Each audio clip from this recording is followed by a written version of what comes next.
I remember when black people themselves were defending Madam Helen Zille for calling our leaders, President Jacob Zuma and Julius Malema, dogs, when she was speaking about the fact that she wants to be the leader in KZN and she doesn't want black people to be fed to the dogs, referring to Julius Malema and Jacob Zuma, of course referring to the MK and the EFF.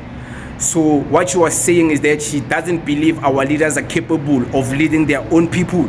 And people are saying it was an idiom fed to the dogs. Even if it's an idiom, it was still a racist idiom. It was still an insult. It was still demeaning. There's nothing to defend. Usually when you're a black person, you think we don't know idioms. We know idioms. But idioms can also be racist and idioms can also be insulting. And that idiom was insulting. And you as a black person defending that, like, I don't know what type of a black person you have become. So I have a clip, finally, Mbuyiseni Ndlozi addressing that and also addressing those two guys in the past when they were painting their faces black, trying to act like they can only be seen when their faces are black and protesting as white people. There's Mbuyiseni Ndlozi addressing that.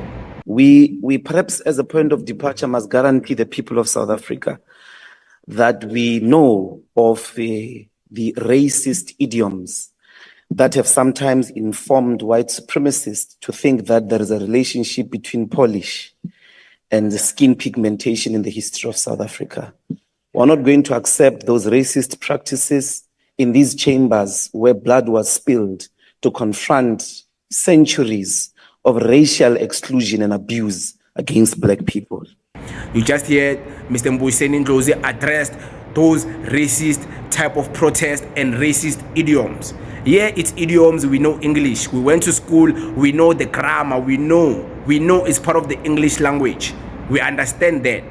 But it was an insult to call leaders dogs, even as an idiom. Don't want to feed them to dogs. Because when you translate that idiom and you unpack it, and you get to the real meaning behind the idiom, it means that you don't want to feed these people to people who are not capable of holding them carefully, people who are not capable of taking care of them. You know, you don't want to feed them to people who will just destroy them. That's what it was saying.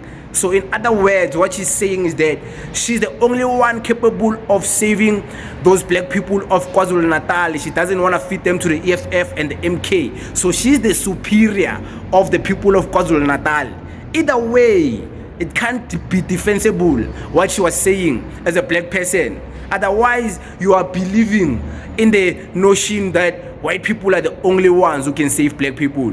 White people are the Jesus of black people. Then you are no better to any black person who has sold his soul, who has sold his soul and doesn't believe in himself, doesn't have self-love and doesn't have self-confidence to be able to know that black people can be leaders of nations, can be presidents, and can be leaders of a community. Then if you don't believe that, then I don't know what type of a black person you are. I don't know. Maybe it's more about you and less about Madam Helen Zille. Maybe you are the problem in the black race. Maybe you are the gullible black person who needs to be saved by white people. Some of us don't. Some of us, we see black leaders excel and we put our trust in them, that these guys, yeah, we support them. We are not making them our gods. We are not saying they are God, but we are saying they are great leaders. Thank you very much.